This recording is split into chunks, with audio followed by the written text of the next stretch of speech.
Tapos, kusina.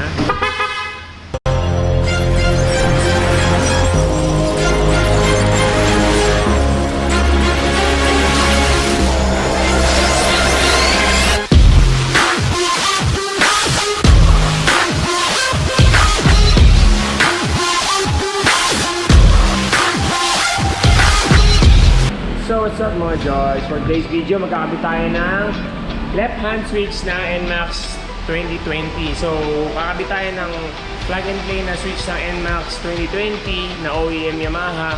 At additional, magdagdag tayo ng busina. So ito ang unit na kakabitan natin.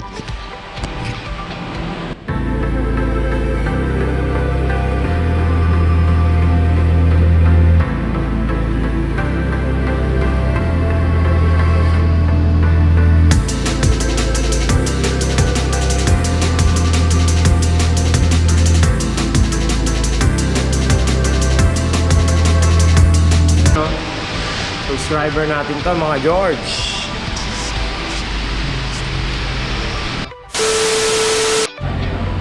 So yung mga George, ito gagamitin natin yung busina para sa ating NMAX 2020 Hella brand Queen Horn. Yan, 12 volts siya mga George. So ito yon, kakabit natin sa non-ABS na gagawin natin. Siyempre kailangan natin ng mga materyales para may gabit natin ng busina. Kailangan natin ng relay, Hella relay, socket relay, ceramic, fuse case, fuse sa 20 amperes, electrical tape, 4 na P-mil terminal, 2 mil terminal, at syempre kailangan natin ng wire. Ang ginagamit ko sa pag-wiring is number 18 mga George na circuit brand. At ang ikakabit nating switch dito sa ating NMAX 2020 is OEM switch. Ito yung ginagamit din, same sa B1, no? Same sa B1. May park light, headlight, signal light, horn, at saka passing. Yung passing niya dito is dito na rin yung menu. So itong kakabit natin na to is plug and play, no? Makikita natin may mga socket na siya, naka-bypass na yan. Ito yung sa headlight, naka-bypass na sa headlight, no? Salpak lang natin. So ito na yung mga materials natin. Magbabaklas lang tayo ng kaha. So yun mga George, magbabaklas tayo ng harapan ng NMAX. Unang tatanggalin natin is yung windshield. Sunod dito yung cover at yung headlight.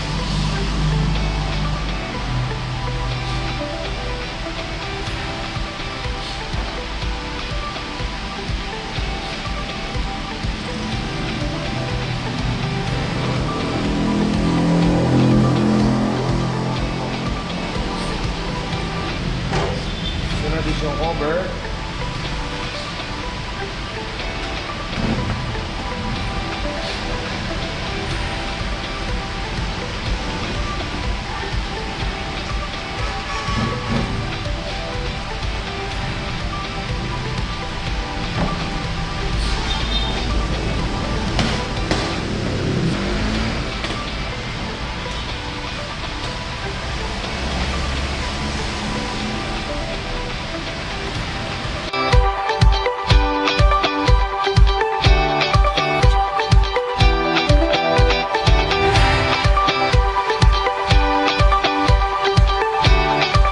So yung mga George, baklas na yung harapan. Magbibigay lang ako ng konting tip kung paano alisin ang mukha ng NMAX 2020 na hindi na kailangan sikwatin. So didiinan mo lang to mga George. Pagdiin mo dito sa itim na part, hihilahin mo yung blue part. Ayun o. Ayun, tutunog siya. So yung tunog, medyo nakakatakot, no? Para mababasag. Tapos, kapag dito namang part na to, gagawin mo naman is hihilahin mo pa atras to, patras. Tapos itutulak mo yung itim. Ayan.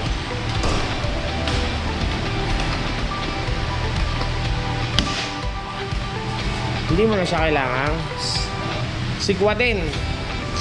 So sa kabila,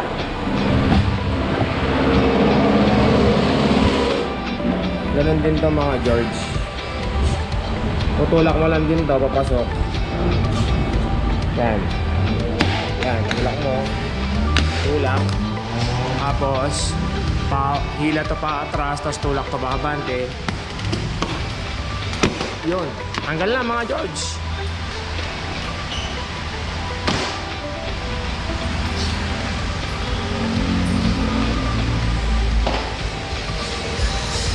So, hindi mo na siya kailangan sikwatin ng screwdriver para magasgas yung mga plastic parts niya. Yun lang yung tip ko, konting tip para sa pagbabaklas ng playrings ng NMAX 2020, no?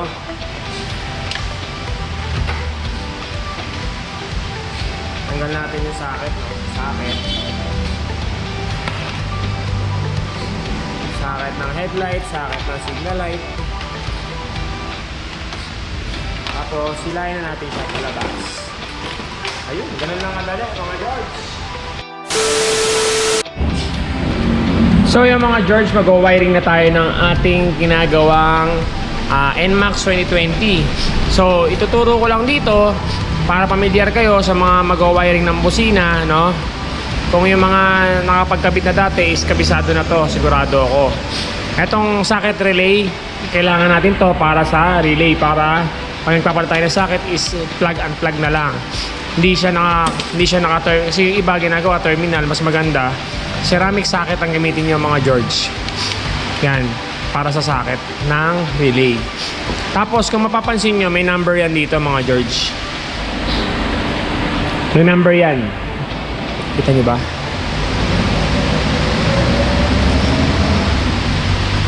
Kita niyo? Dito sa baba, kita niyo mga George? Dito sa baba is number 30. Yung number 30, papunta to sa main supply ng battery. Papuntang supply ng battery sa may ilalim ng upuan. Number 30 yan. Number 30. Tapos, yung number 86 sa magkabilang side, 86 at saka 85. Papunta naman to, dalawang to, 86, 85, dito sa switch ng terminal ng horn. Para sa switch, ito yan dito nyo ilalagay yan. 86 and 85 para yan dito, yung nakakonekta sa stock ng busina. 86, 85 para doon sa switch ng busina. Tapos yung number 87 na dalawa is para sa busina na stock. Sa busina. Para sa positive na busina, yung 87, dalawang 87 is para sa dalawang horn. So yung 87, papunta yan dito sa isang terminal ng busina. Kahit alin sa dalawa pwede yan isaksak yung 87. Tapos yung isang 87 sa isang busina naman ulit, dito ulit sa magkabila kahit alin sa dalawang terminal. So kung nandito na yung 87 natin, nakatap na dito sa kabilang busina natin ng terminal, yung isang terminal naman mga George, magkasama yan sa isang busina. Papunta naman yon sa ground, negative ng battery. So sa negative ng battery, nakarekta mga George. Yung positive ng 30, positive supply, number 30, rekta sa battery. Tapos yung tag-iisang terminal ng busina, magkasama na siya, rekta sa battery para maganda yung supply ng kuryente mga George. So yon, magagawa muna ako ng wiring. So napaliwanag ko na kung saan ito ilalagay itong mga terminal na to. Kaya maglalatag lang ako ng wire para pakita ko sa inyo kung paano natin gagawin ulit. Let's go!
So yung mga George, tapos na tayo maggawa ng harness ng busina natin.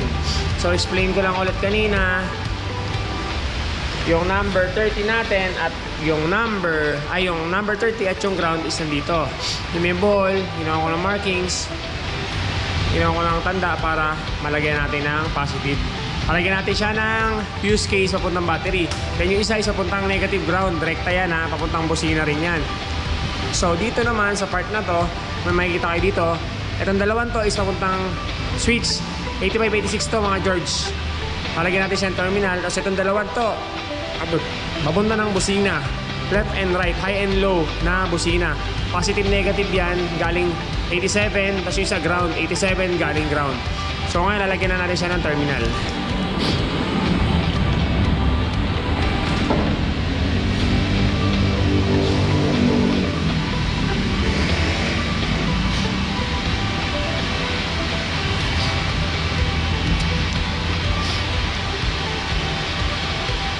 So ngayon maglalagay tayo ng female terminal para sa busina, no? Ayan mga George. Pakita ko sa inyo paano ako mag-ipit ng terminal. Ayan. Para hindi siya mahila. Kung sakaling hilain yung wire, hindi siya mabubunot agad. Kasi pakontra yung kabit niya ng wire, ng terminal.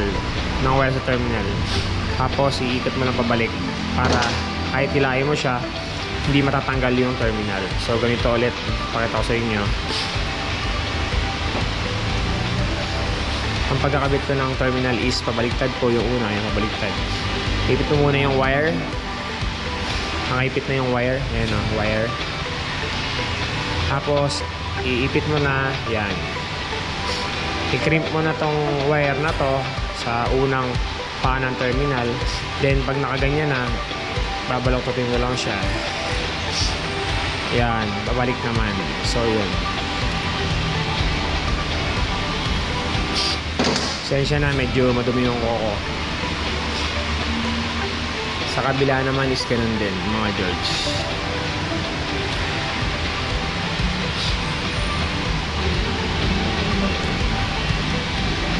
Ayan mga George, baliktad siya. Ipit na natin yung wire.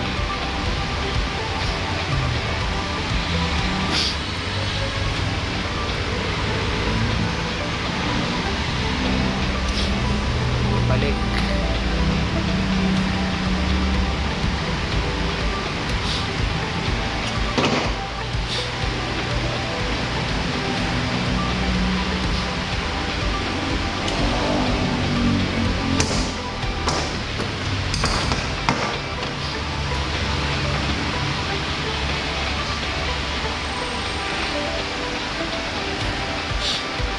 Lahat ng terminal na kinakabit natin, isa lang yung procedure na paglalagay, pag-iipit ng wire.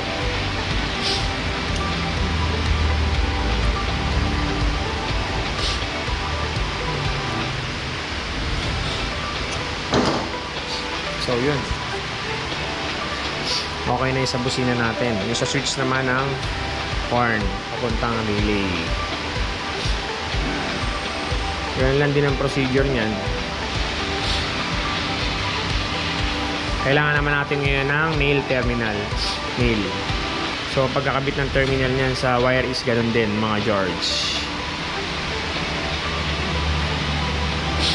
Pabaliktad din siya para kahit mahila yung wire or hilahin natin patanggal is hindi siya mahuhugot agad sa terminal. Kasi kapag kinabit natin ng ganito itsura ng terminal is may possible siyang mahugot.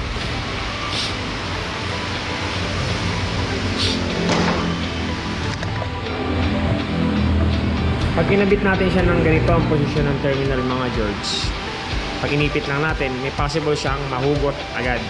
Kasi wala siyang kontrahan. Kaya ginagawa ko, pabaliktad yung kabit. Ayan.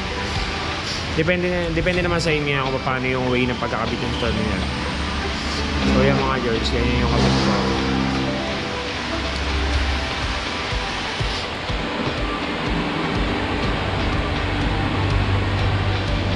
Kaya nga sabi ko kanina, para kahit mahigit yan, tibay yan mga George. Yan. Hindi siya mabubunot. Kahit hilahin mo siya. So yan, okay na yung mga terminal natin, no? Yung relay natin, nalagyan na natin dito. So yun, nakakabit na yung relay, papuntang busina sa horn. So yun, lagyan na natin siya ng balot para in case na magdikit siya sa body, hindi siya mag-short circuit. So eto, lalatag na natin mga George.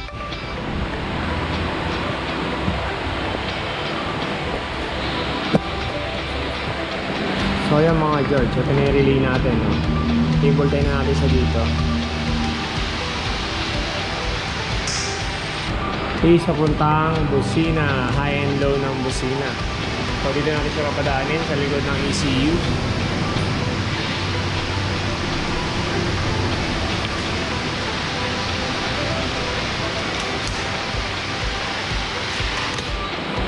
Tapos ito naman sa switch ng busina at yung positive negative papuntang battery.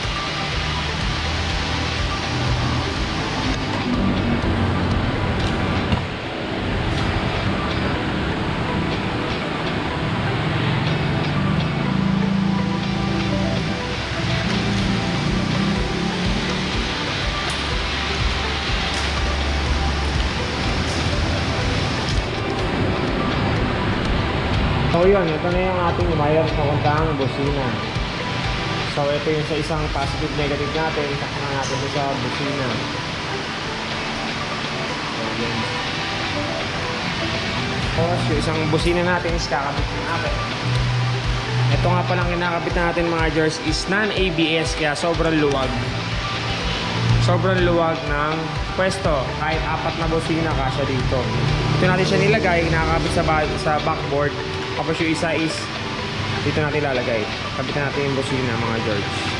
So yun, dito na siya kakabit sa may bracket ng ABS. Ayan yung wirings natin. Yung bunganga ng busina is nakababa para dito siya lalabas yung tunog. Magkatalikuran sila. Ito yung relay. Ito naman yung wirings papunta sa switch. So yun, ito yung galing sa harness ng mga George, sa busina na stock. Ko-connect natin siya dito, no? Kahit alin sa dalawa, pwede yan. So yun, nakakonect na. Tapos babalutan na natin siya ng tape. So yun mga George, nakakabit na, no? Adaan natin dito to. So yun, so yun mga George, ito yung switch natin, harness ng relay. Papuntang socket. Tapos yung dalawang wire, negative positive, 87 ground, 87 ground. Relay natin dito. Tapos ito na yung wire natin papunta sa battery, negative tapos positive yung may buhol. So ilalagay na natin na dito, papasukin natin sa loob. So yun, itong may buhol is positive. Tapos babalatan natin. Tapos ikakabit na natin yung ating fuse case na mayroon 20 amperes na fuse holder. Yan.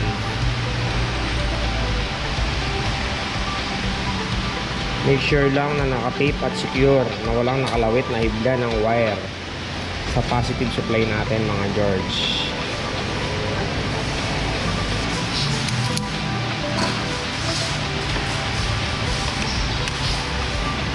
So ayun, na-double tape lang natin ito para sure. Ayan.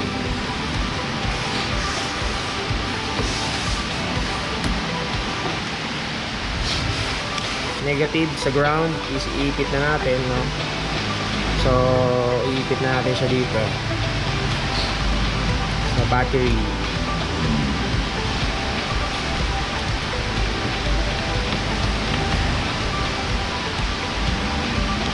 Tapos yung positive naman galing dumaan sa fuse.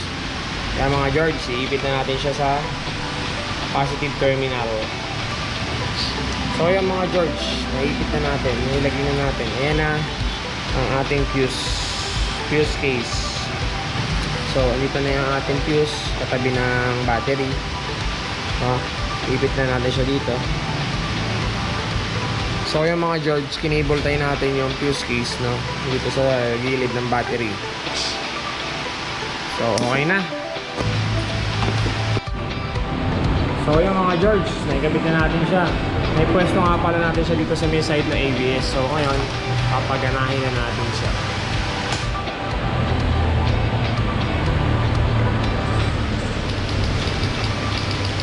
Wala.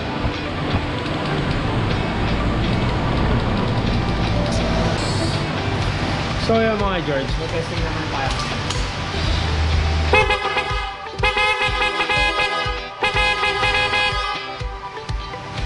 So yung mga George, tapos tayo magkabit ng busina, magpapalitan tayo at kakabit natin ng switch.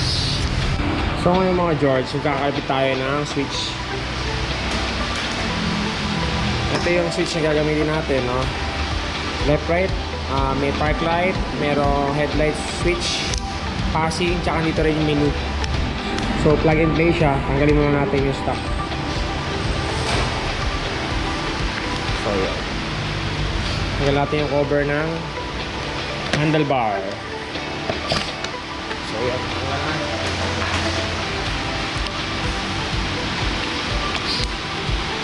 So may switch, meron yung socket dito mga George. Socket yan, natanggalin natin yung socket. Tapos kakabit na din natin yung socket na ng switch ng plug. So yung socket nito is plug and play lang din. Plug and play lang din yung mga George, yung socket yan. So ito, saksak lang natin.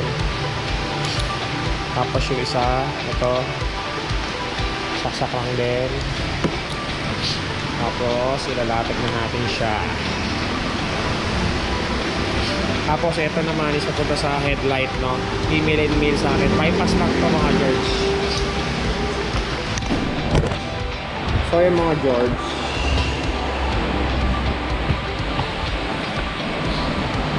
dito tayo sa unahan, no? So itong socket na to, kakabit natin siya dito, yung female, male sa female ng harness, no? Tapos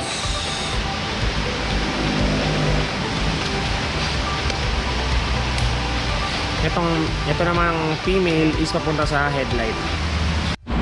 So ngayon mga George, magkakabit tayo ng switch. So ngayon, kailangan natin magbutas ng parena, no? Kasi meron siyang guide, ayan, no? May guide yan mga George. Kaya ito yung guide niya. Bubutasan natin siya dito para mag-fit at hindi gumalaw. So lagyan natin siya ng markings.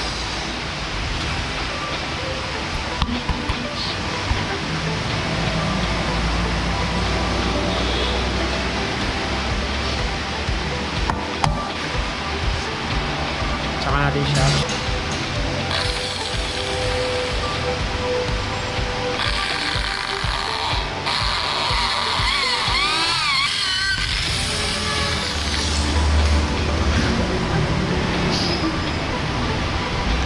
So yung mga George yung butas na para sa guide. So pwede na natin siyang ikabit.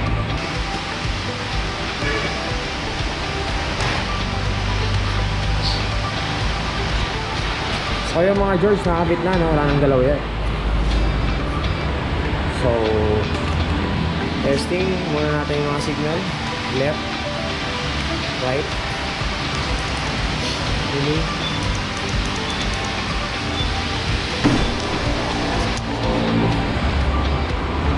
So yung mga George, kakabit na natin yun. Kakabit na natin yung headlight. So ito na yung socket ng headlight, doon papunta switch. Naka-bypass siya, diba? Yan. Nakabit na natin siya dito. Tapos yung signal light.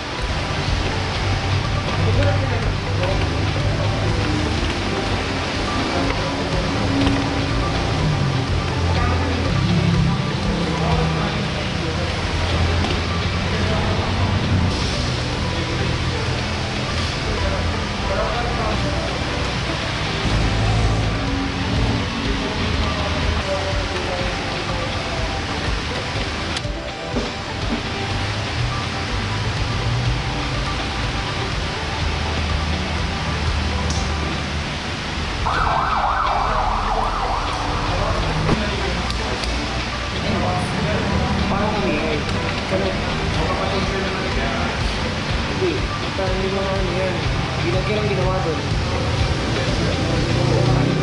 So mga George, tapos na tayo sa ating ginagawang NMAX 2020. Napalitan natin siya ng busina, na hela. Tapos napalitan natin siya ng left-hander switch. So, testing natin siya ngayon.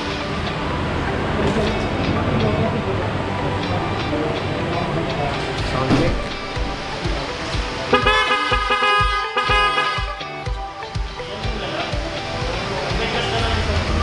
So yun, pressing natin yung signal left, right.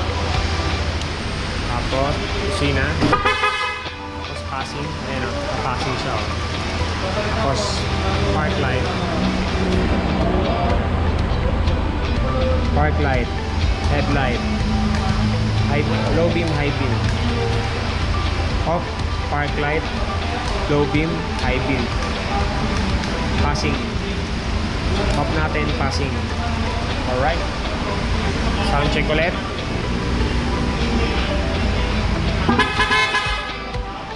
So yun. So ngayon, mga George, may passing light tayo, diba? Gagana pa rin yung menu niya, yung menu, selector ng menu. Kailangan lang siya nakapatay ang makina. Kasi pag umandar yung motor, magpapassing siya. So pagpatay ang makina, testing natin. Yan, nakapatay ang makina, naka-on lang siya. Pag pinindot mo yung high beam, passing indicator, ayun na, magpapalit-palit din siya. Ayan na. Ayan siya mga George.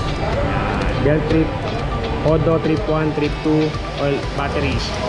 So yun, na-change lang natin siya na first 500 siya, i-reset natin yung trip meter, steady lang press. Tapos trip 2, steady press lang din. Tapos battery, tapos oil trip, steady press, maglibig yung oil, tsaka yung number ng odometer, tapos steady press lang ulit para maging 0. Yun. Tapos belt, B-belt trip, hindi na natin i-reset yan kasi sa 15 to 20,000 natin i-reset kapag nakapagpalit na si customer. So yun, nasa Odo, no? So tapos na tayo sa ating ginagawa NMAX version 2. Horn and left handle switch installation. So paano mga George, kung bago ka na sa channel ko, huwag mo kalimutan mag-like, mag-share, comments, subscribe. Huwag mo kalimutan pinutin ang notification bell button para updated ka sa mga bagong video ko. So paano mga George,